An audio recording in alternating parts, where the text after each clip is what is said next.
Oke, siap-siap ya. Kita akan sama-sama membongkar sebuah babak sejarah yang mungkin jarang sekali kita dengar. Sebuah masa di mana bumi ini dihuni oleh makhluk-makhluk yang, ya ampun, begitu aneh, sampai-sampai kisah mereka hampir lenyap di telan zaman. Sebelum kita membahas kisah penciptaan Adam yang kita semua tahu, yuk kita coba mundur lebih jauh lagi. Ada satu pertanyaan mendasar yang jadi panggung buat semua cerita kita ini. Sebenarnya, apa sih yang ada di bumi sebelum manusia diciptakan? Nah, pertanyaan para malaikat ke Allah ini bukan pertanyaan asal-asalan loh.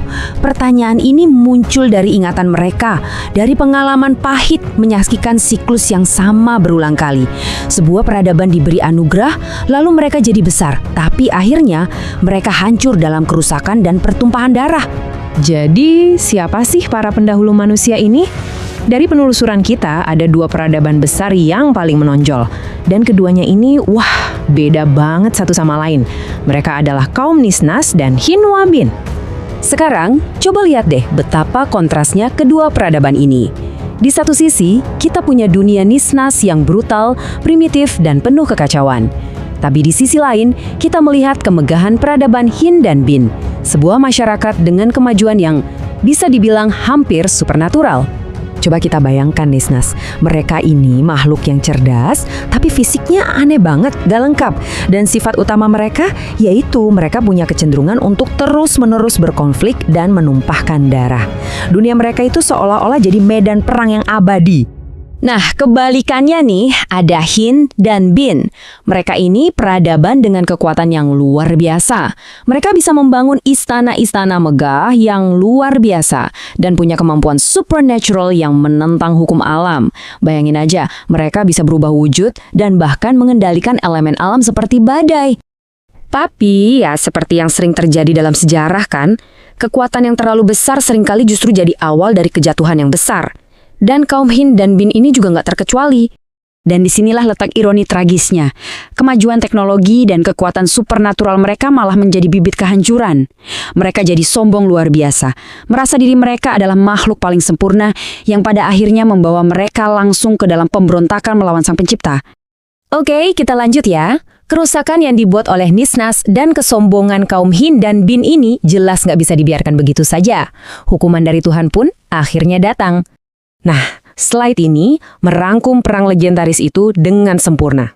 Pemberontakan Hin dan Bin memicu perintah ilahi.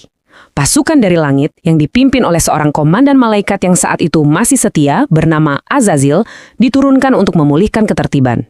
Hasilnya, Hin dan Bin kalah telak. Dan mereka yang selamat inilah yang kemudian menjadi nenek moyang para jin. Sementara itu, nasib kaum Nisnas juga nggak kalah tragis. Sebagai hukuman atas kekacauan dan pertumpahan darah yang nggak ada habisnya, mereka benar-benar dihapus dari muka bumi oleh bencana alam yang dahsyat. Gempa bumi menelan kota-kota mereka, dan banjir besar menenggelamkan sisa-sisa peradaban mereka. Eits, tapi ceritanya belum selesai sampai di situ. Justru di sini ada plot twist yang dramatis banget. Sang pahlawan perang, Azazil, malah terjangkit dosa yang sama persis dengan yang baru saja ia hancurkan. Ironis banget kan? Kemenangannya yang gemilang melawan Hin dan Bin justru menanamkan benih kesombongan yang berbahaya di hatinya. Dia mulai merasa dirinya lah yang terbaik dari semua ciptaan, sebuah gema dari dosa yang baru saja dia musnahkan. Nah, ini dia benang merahnya. Dosa kesombongan. Dosa yang menjatuhkan kaum Hin dan Bin. Ternyata dosa yang sama persis yang menyebabkan Azazil, yang sekarang kita kenal sebagai iblis, menentang perintah Allah. Siklusnya terulang lagi. Semua kisah ini akhirnya membawa kita pada satu kesimpulan yang sangat kuat. Sebuah peringatan abadi bagi semua makhluk ciptaan yang datang sesudah mereka. Coba perhatikan deh, pola 4 langkah universal menuju kehancuran ini. Selalu dimulai dengan anugerah kekuatan, yang kemudian mengarah pada kesombongan, lalu berlanjut ke pemberontakan, dan akhirnya kehancuran total. Ini adalah studi kasus yang dibuktikan oleh Nisnas, Hin, dan Bin, dan iblis sendiri. Tapi, di tengah semua puing-puing kegagalan ini, Allah justru menciptakan manusia. Kenapa? Ya karena Allah tahu sesuatu yang para malaikat tidak tahu.